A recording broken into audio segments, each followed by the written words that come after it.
തെക്ക് കിഴക്കൻ അറബിക്കടലിൽ കേരള തീരത്തിന് അരികെ ചക്രവാത ചുഴി രൂപപ്പെട്ടിരിക്കുന്നു. കേരളത്തിൽ വീണ്ടും മഴ സാഹചര്യം ശക്തിപ്പെടുകയാണ്.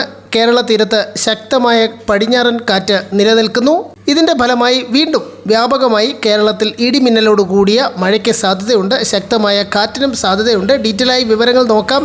2 ജില്ലകളിൽ ഇന്ന് വൈകിട്ട് വീണ്ടും അതിതീവ്ര മഴയ്ക്ക് സാധ്യതയുള്ളതിനാൽ ഓറഞ്ച് അലർട്ട് പ്രഖ്യാപിച്ചിട്ടുണ്ട്. മറ്റ് ജില്ലകളിൽ യെല്ലോ അലർട്ടും തുടരുന്നു. ഡീറ്റെയിലായി വിവരങ്ങൾ നോക്കാം. എല്ലാ ദിവസവും അപ്ഡേറ്റുകൾക്ക് ചാനൽ സബ്സ്ക്രൈബ് ചെയ്യാൻ മറക്കരുത്. കൂടുതൽ ആളുകളിലേക്ക് വിവരങ്ങൾ എത്തിച്ചേരാൻ ആദ്യം ഒന്ന് ലൈക്ക് ചെയ്ത് കാണാൻ ശ്രദ്ധിക്കണം.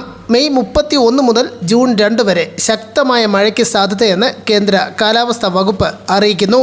ഏറ്റവും പുതിയ അറിയിപ്പ് പ്രകാരം ഇപ്പോൾ 2 ജില്ലകളിൽ ഇടുക്കി, കോഴിക്കോട് ജില്ലകളിൽ ഓറഞ്ച് അലർട്ട് പ്രഖ്യാപിച്ചിരിക്കുന്നു. 115 മുതൽ 204 മില്ലിമീറ്റർ വരെ അതിശക്തമായ മഴയ്ക്ക് സാധ്യത. കൂടാതെ കോട്ടയം, എറണാകുളം, തൃശൂർ, പാലക്കാട്, മലപ്പുറം, വയനാട്, കണ്ണൂർ എന്നീ ജില്ലകളിൽ ഇപ്പോൾ യെല്ലോ അലർട്ടും പ്രഖ്യാപിച്ചിട്ടുണ്ട്.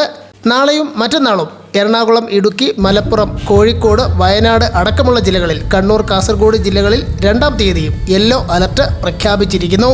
ശക്തമായ മഴ ലഭിച്ചുകൊണ്ടിരിക്കുന്ന മലയോര മേഖലയിൽ മണ്ണിടിച്ചിൽ, ഉരുൾപൊട്ടൽ, മലവെള്ളപ്പാച്ചിൽ സാധ്യതയുള്ളതിനാൽ പ്രദേശവാസികൾ സുരക്ഷിതമായിരിക്കണമെന്നും കരുതൽ പാലിക്കണമെന്നും കാലാവസ്ഥാ വകുപ്പിൻ്റെ പ്രത്യേക അറിയിപ്പ് നൽകിയിരിക്കുകയാണ്.